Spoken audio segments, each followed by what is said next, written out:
India imports over 85% of its crude oil. When global supply chains break down, the domestic economy absorbs the shock.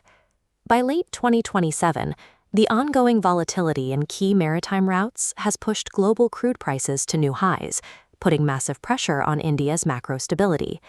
This energy shock is directly hitting the consumer.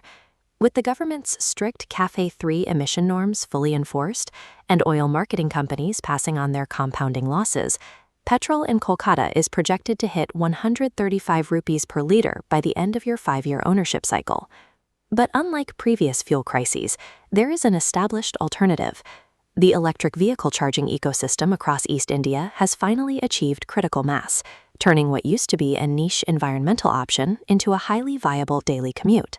This chart tracks the rising trajectory of global petrol prices on the left, alongside the rapid growth curve of regional EV charging infrastructure on the right. It maps the central trade-off for any car buyer today: the immediate savings of buying a cheaper internal combustion vehicle weighed against the long-term protection of low electric operating costs. Choosing the electric route means accepting a significantly higher upfront capital investment at the dealership. It also requires the logistical setup of a dedicated home charger to access cheap residential electricity rates.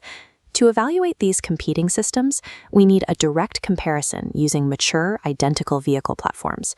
The Tata Nexon and the Tata Punch are currently the standard bearers for this analysis, offering both traditional petrol engines and fully electric powertrains. A basic comparison of sticker prices doesn't work anymore. To objectively measure a 5-year life cycle, you have to use the total cost of ownership, a metric that combines the purchase price, daily energy consumption, routine maintenance schedules, and eventual resale value. The math comes down to a single question: do the daily running savings of charging an EV actually recover the heavy initial premium and hidden life cycle costs over 5 years? The most obvious difference between these petrol and electric platforms is how they behave when you press the accelerator. The performance gap is entirely defined by torque delivery. A petrol engine has to spool up, usually hitting 1,750 to 4,000 RPMs before it reaches peak output. An electric permanent magnet motor applies 100% of its available torque the millisecond it begins to rotate from 0 RPM. This matrix breaks down the exact performance specifications across the Nexon and Punch platforms. You can clearly see the translation of that instant torque.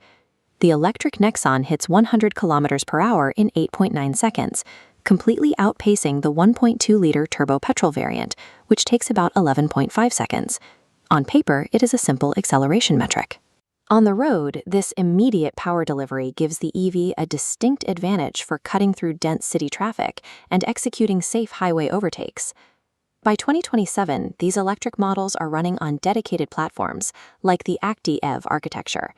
This system consolidates the motor, inverter, and controller into a single 6-in-1 integrated drive unit, dropping physical weight and freeing up cabin space. Crucially, this integrated architecture includes sophisticated thermal management for the battery pack. Keeping the cells cool is an absolute engineering necessity when operating a heavy vehicle in the intense, humid climate of Kolkata. You lose the mechanical sound and feel of a revving engine, but in return, the rapid acceleration and precise thermal control deliver a technically superior driving experience. The sticker price is only the beginning of the financial math. Both petrol and electric vehicles carry hidden, long-term maintenance requirements that dictate the true cost of ownership. For internal combustion engines, the standard recurring costs for oil, filters, and spark plugs are about to become more complicated. The government has mandated a transition to E27 fuel, a 27% ethanol blend, by 2030. This T-chart compares the projected maintenance pathways of both powertrains. Ethanol has a lower energy density than pure petrol and absorbs moisture. Over a 5-year cycle, this mixture increases the risk of engine corrosion, adding expensive mechanical repairs to the ICE column. Over on the electric side, traditional mechanical wear is heavily reduced. By using the motor to slow the car and recharge the battery simultaneously, regenerative braking removes massive stress from the physical brake pads. The rotors and pads on an EV can easily last twice as long as those on a petrol car. However, electric platforms have their own severe mechanical trade-off: driven entirely by physics. A massive battery pack makes the vehicle incredibly heavy, and the motor pushes instant, forceful torque directly to the wheels. The combination of weight and instant power rips through rubber. EVs experience 20 to 30% faster tire degradation. Because they require specialized, low-rolling resistance tires to maximize battery range, every replacement cycle is noticeably more expensive than a standard car. You completely eliminate oil changes, you eliminate coolant flushes, and engine belt failures. But the aggressive rate of tire wear is a guaranteed heavy expense that actively chips away at the money you save on electricity. Navigating within the boundaries of a major city is the easy part. The real psychological test for any prospective buyer in West Bengal is taking an electric vehicle outside the urban limits. Range anxiety is the primary barrier to adoption. This map illustrates the current regional connectivity. The National Highways for Electric Vehicles initiative has actively upgraded corridors like NH16 and NH19, placing high-power charging stations at intervals that connect Kolkata securely to major hubs like Siliguri and Bhubaneswar. The southern route into Odisha is now one of the most EV-ready corridors in the country. With over 600 operational public stations across the state, long-distance highway travel is fully supported. Driving an EV across states is absolutely viable, but it is not spontaneous. You cannot rely on the ubiquitous convenience of petrol pumps. You have to meticulously plan your stops, factoring in charging times and station availability. And when you reach those highway stations, you are paying a premium. Public DC fast charging costs significantly more per unit than the stable, heavily subsidized electricity rates at your house. Even with that premium pricing at highway stations, the mathematics hold up. An electric vehicle running a long-haul route maintains a massive 50% operating cost advantage over a petrol car driving the exact same distance. Every variable, from the threat of fuel spikes and expensive tires to home electricity rates and highway charging, must be distilled down to the final timeline. This quadrant calculates the mathematical break-even point for the upfront EV premium. The horizontal axis represents kilometers driven per month, and the vertical axis tracks the years it takes to recover the extra purchase cost.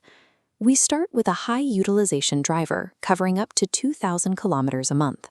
For someone covering this kind of distance, the massive savings in daily fuel costs rapidly close the gap. The initial premium paid at the dealership is fully recovered in just 2.5 to 3 years. If we drop the usage down to a moderate 1,000 kilometers a month, the trajectory stretches. It takes 4.5 to 5 full years to break even. For a driver covering any less distance than that, the strict budget efficiency of a petrol vehicle remains the logical choice. Once you decide on electric, the platform choice comes down to lifestyle. The Tata Punch EV is engineered for aggressive city environments.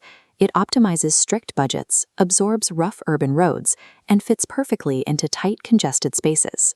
The Nexon EV, on the other hand, is built for scale. It offers a premium cabin, ample storage for a family, and the heavy highway passing power required for confident interstate travel. By late 2027, an electric vehicle functions as a defensive financial asset against petrol prices that show no signs of slowing down. For anyone committed to a 5 to 10-year ownership cycle, the transition represents the most future-proof investment of